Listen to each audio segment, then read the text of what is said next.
Thank you. I don't know what she said, but my Norwegian is not very good. But I'm going to talk in English if you are okay with that. Yes, I'm a nurse. I've been a nurse for many years. First, I studied economics till 1980, and then in 1981 I became a nurse because I didn't like the world of money. So, and being a nurse is really very healthy, very meaningful. Only we make the world for nurses very difficult, I think. So, till 1994, I worked as a community health nurse. So I worked in the neighborhood. I took care for people at home. I did also take care for little children, till 4, to the advisors for the mothers, fathers. Mostly it's the mothers. And I could do what I thought was useful and meaningful till 1994. Then we got kind of changes in the system, like in many countries. We had a new public management, and we got managers organizing the work for the nurses. And the nurses became more and more frustrated, and more directed, and more limited in what I thought I should do based on their professional ethics. Then I did some international projects. I did a project in Ukraine between 2001 and 2005, developing primary health care. And when that was done in 2005, I decided to start a new company called Buurtzorg. And I'm going to tell you about what we do. It's in 2 parts.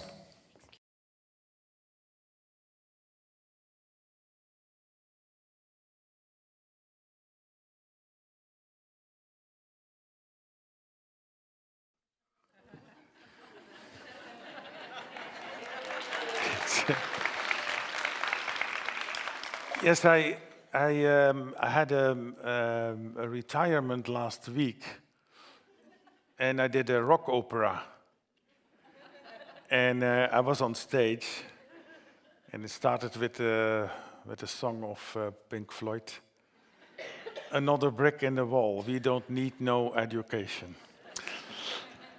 So then I felt a pop star, and thank you for giving me the stage. Okay, so we should give the nurses the stage, I think. What I wanted to do in 2005 is to show that if you simplify things, that it's, for everybody, it's much better.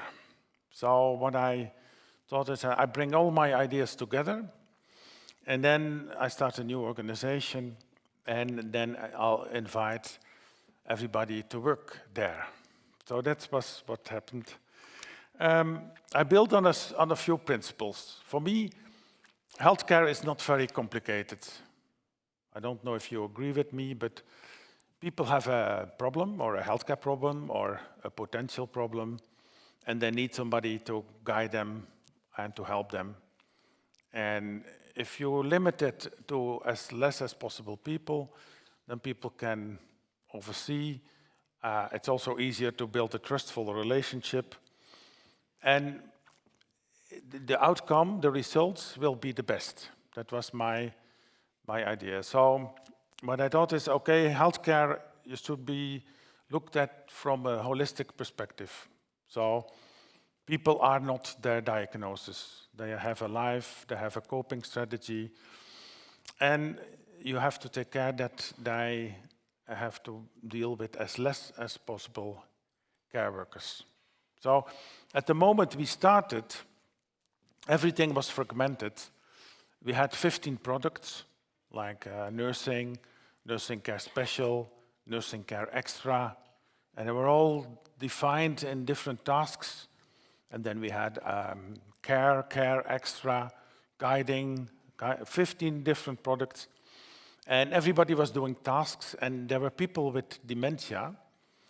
who got 30 different people at their house in 1 month doing different things. And it's impossible to build relationships, I think, with 30 different people, certainly when you have dementia. There are some people who are able to do that, but they have certain special skills. So my idea was, one, this holistic perspective, two, focus on the relationships.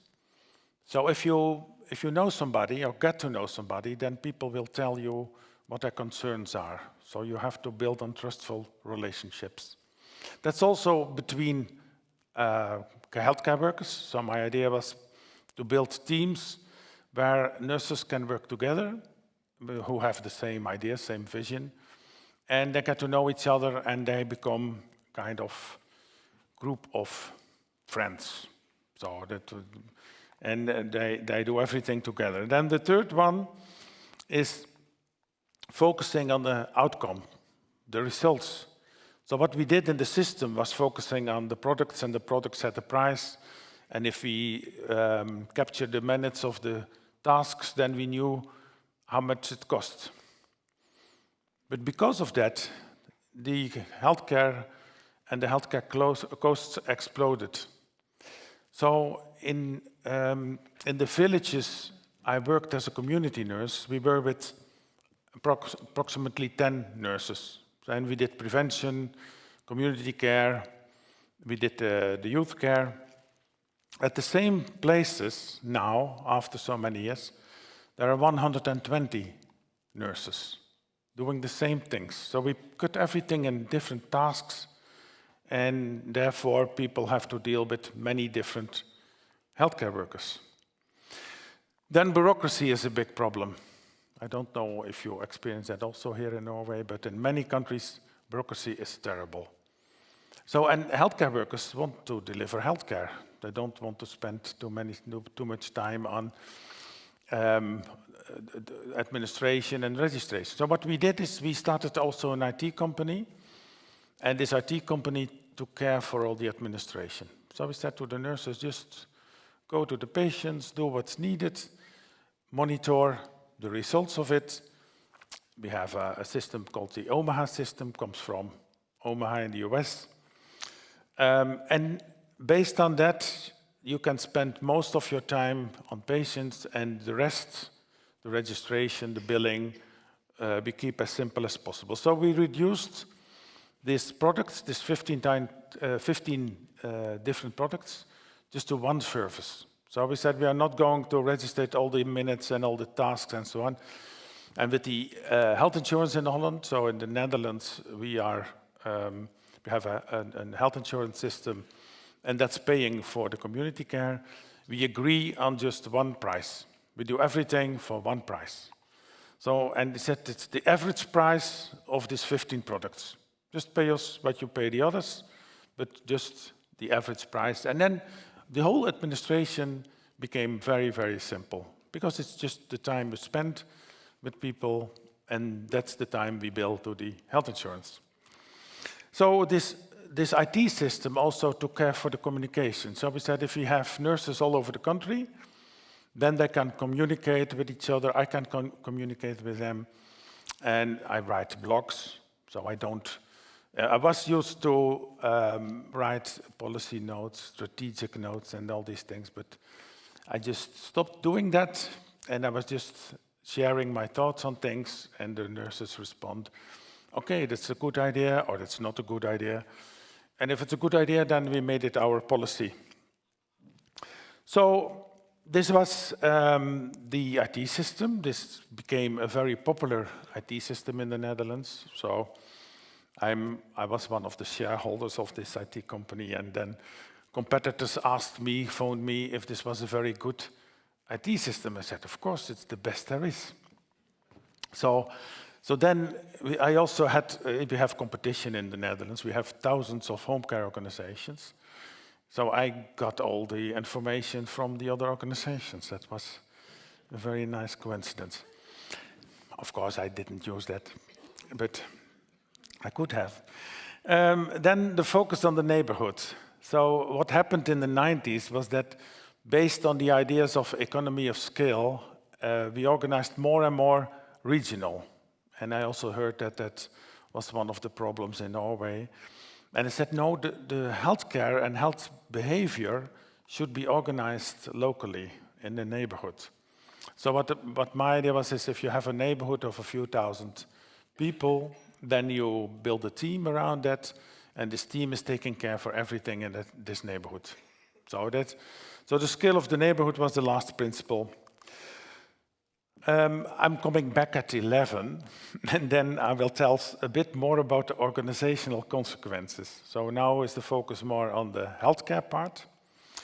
But I think it's necessary to say that in 2007 we started with small teams, a maximum of 12 nurses in neighborhoods, 5 to 10,000 people. Can also be smaller, depends on what you define as a neighborhood.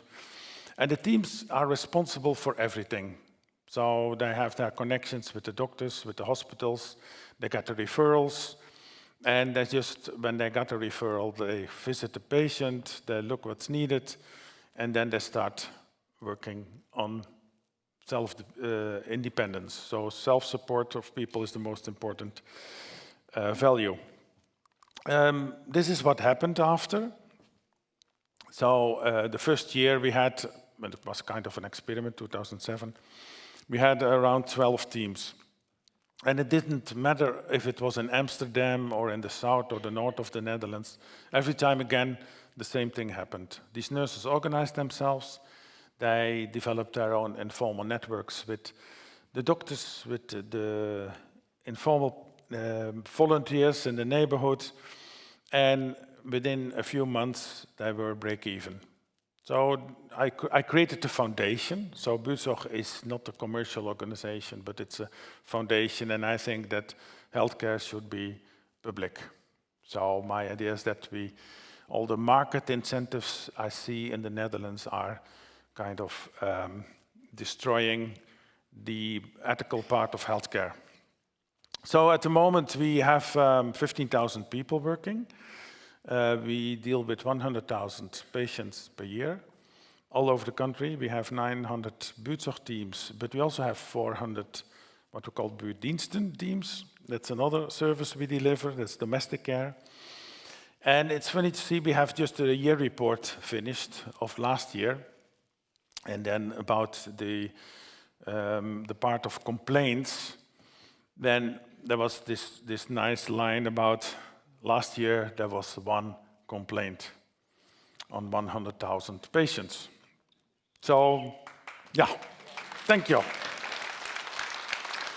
So that's for the nurses, of course, but when nurses are in charge, it works very preventive. So you see complaints coming on, so you can solve it before it becomes a complaint. If you have a special complaint department or complaint worker, then you develop complaints, because otherwise this complaint worker doesn't have anything to do. So this is the logic of management. So if you have people doing policy development, you will develop policies, if it's needed or not. So, and if you have meetings, you develop a lot of ideas in these meetings. But if these things are helping, usually not. So I said, we do the opposite. We only do meetings when it's necessary. We don't have a management team. We only sit together when we think it's necessary. And then we do something. We never write minutes, because if you have minutes, then you think you have to do something with the minutes.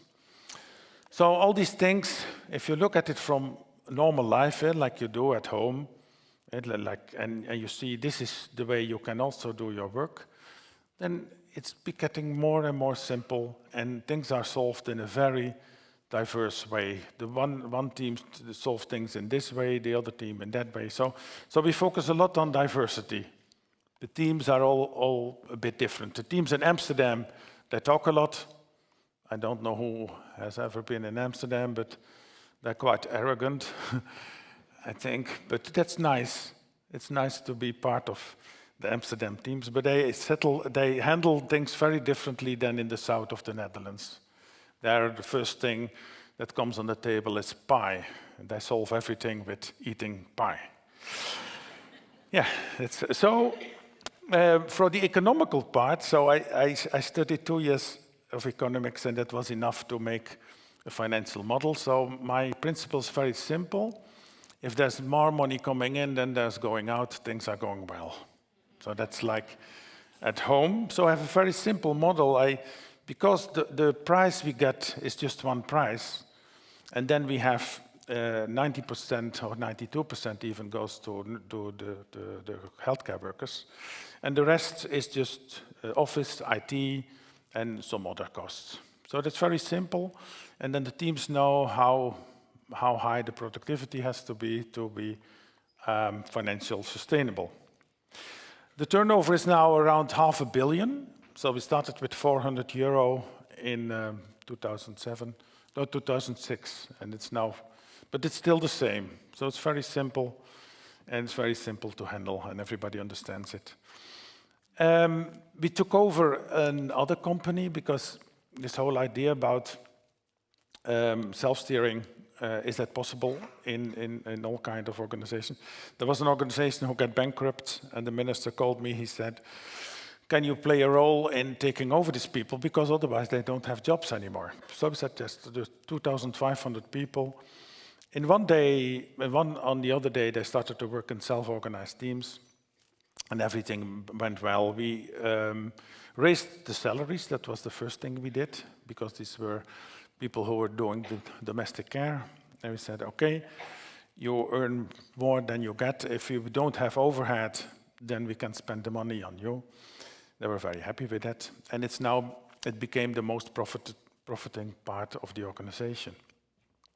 If you look at the results, then you see that we have the highest patient satisfaction results. We became 5 times in a row the best employer of the Netherlands. We don't do HR, so I don't know if there are HR people in the room. But if you don't do HR, okay. Now we have very low overhead, and we had thousands of colleagues, so we have now 15,000. And what's funny, because there is a shortage of nurses in the Netherlands, but we get more and more people who had done other jobs before, worked at the bank or did something else, and they become a nurse now. So we did we made some nice commercials on television, and we said, if you have a job where you get a bore out, these jobs, then you're sitting all day behind your computer, and the computer says no. So, and then at the end of the day, you come home, and then your partner asks you, but what have you done? And then you say, I don't really know. Then it's better to become a nurse. So then you know that it's very meaningful and useful. This is our model. I called it the onion model, because the focus should always be on the person you want to help, the patient or the client. But you also should imagine that there are always people around. I heard that Norwegian people are very individualistic. Is that, yeah? So you don't do so much for your families. Is that true? But you want to do it, but you're not used to do it. Because there is a very simple thing. I really believe that a lot of depressions are caused by not doing enough meaningful things. So if you do more for each other, then there will be less depressions. So then we solve 2 problems in 1. So my idea is that we should involve the networks of people. We should find out how we can support, as professional healthcare workers, how we can support the environment in a way that the environment is supporting the patient. That's what we're doing all the time. And based on this idea, we reduced the amount of hours with 40 to 50%. So what people need can be much less when you focus on how can we involve the environment. And we are doing this not only in the Netherlands, we're working with 30 different countries all over the world.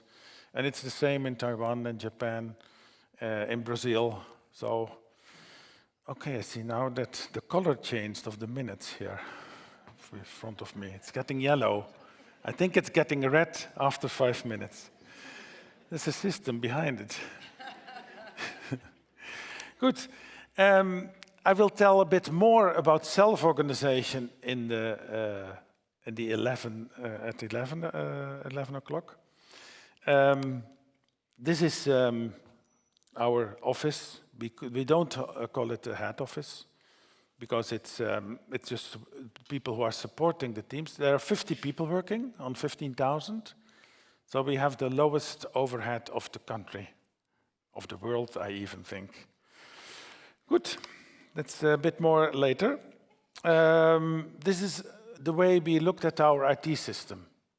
So our IT system is supporting everything, and it's nice to see that also the patients can be digitally, they can go into their files. The families can join. So if you have a family in Australia, they still can talk with the nurse about what they think is wise to do with their parents. And it's very useful when people have, for example, dementia. The teams are taking care for all kinds of patients. So they're high qualified nurses. We have 1/3 of all the community nurses in the Netherlands are working for Buurtzorg.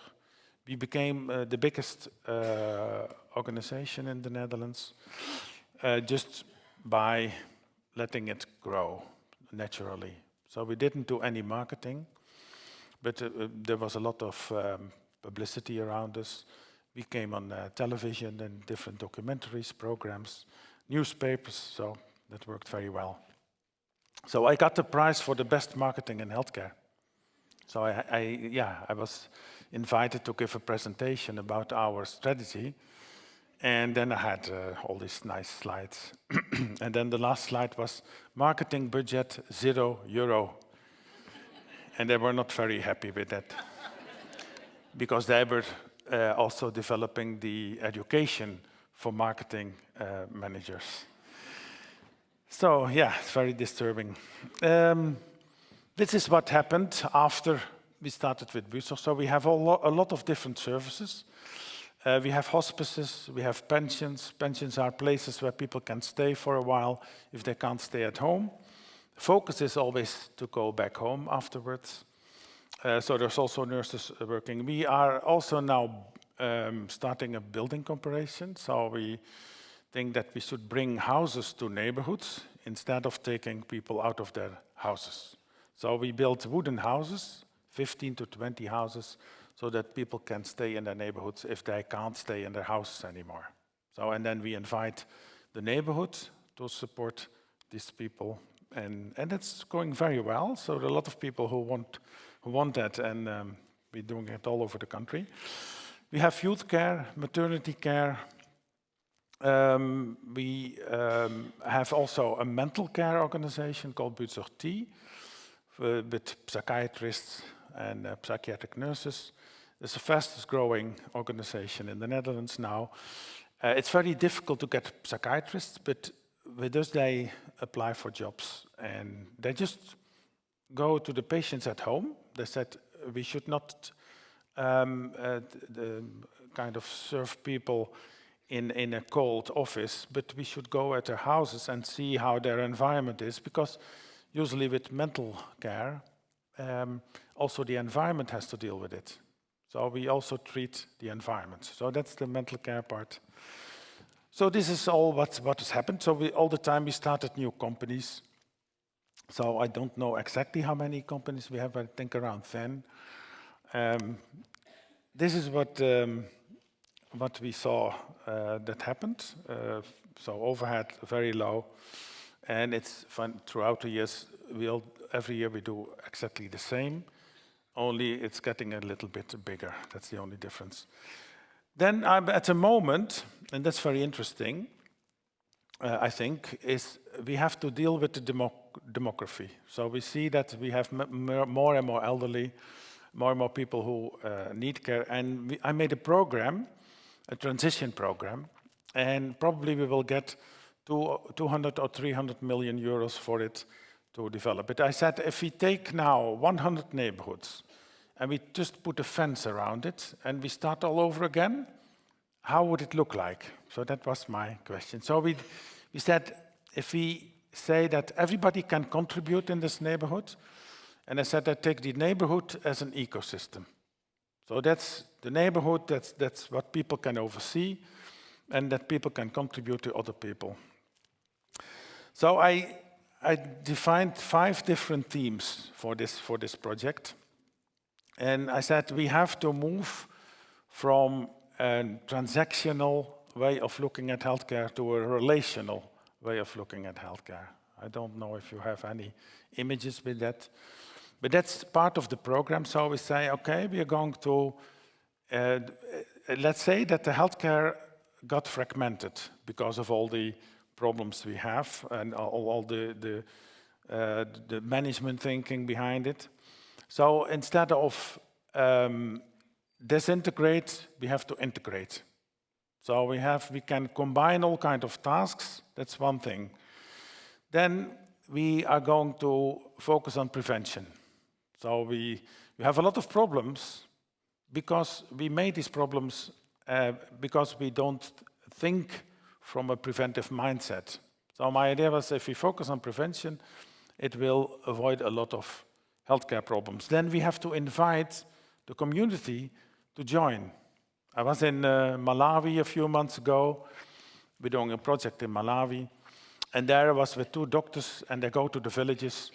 The people sit on the ground, and they talk about how can we solve the problems in the village. And this is what you don't have to sit on the ground, by the way, but it's the way that you feel owner of the problems in your neighborhood. And that asks for another attitude from healthcare providers and also from communities to support that. We also think that a lot of healthcare that's now delivered in hospitals don't need to be there. So we also say we're going to make a kind of a leap towards medical care at home. So we say then there are less nurses needed in hospitals. I think 40% of what's done in hospitals can be done in neighborhoods. Then the collaboration in neighborhoods needs to be improved. And then we create learning neighborhoods. So there are, I will share these slides. This whole idea about that we have to change ideas about healthcare is based on an idea that we got into a kind of a paradigm that's not helping us anymore. So if we go on with what we're doing, we will create the same problems over and over again. So we need to find new patterns to deal with health and healthcare. And if we do that, the work of healthcare workers will be much more effective and much more healthier, and they will be much happier about their daily work. So that's what I'm trying to combine. Yesterday I had a conference on that before I came to Norway. And the health insurance, the ministry, all the people, they say, okay, this needs to be the direction. So let's spend money on it, and let's see how much money we can save by doing that. So these are, I think, the ideas I built on in the Netherlands. After, I think, 2009, I traveled all over the world. I've been a lot in Asia, Japan. In Taiwan, Buurtzorg is growing very fast, and the ideas are everywhere the same. So the principles are the same. Healthcare is everywhere the same. If we simplify it, then I think it will be much better for all of us. So I hope this gives you some inspiration. I will be back at 11 to tell more about the organizational consequences. And then I hope to see you again. So now it's red. I said it, eh? I have 30, 40, 41 seconds, and then it's making you very nervous. Okay, people, I hope to see you at 11, and then we'll see. And if you have questions in between, I'll be here, so you can just ask some questions, and then I can reflect on your questions, because Norway is a special country, of course. Thank you very much.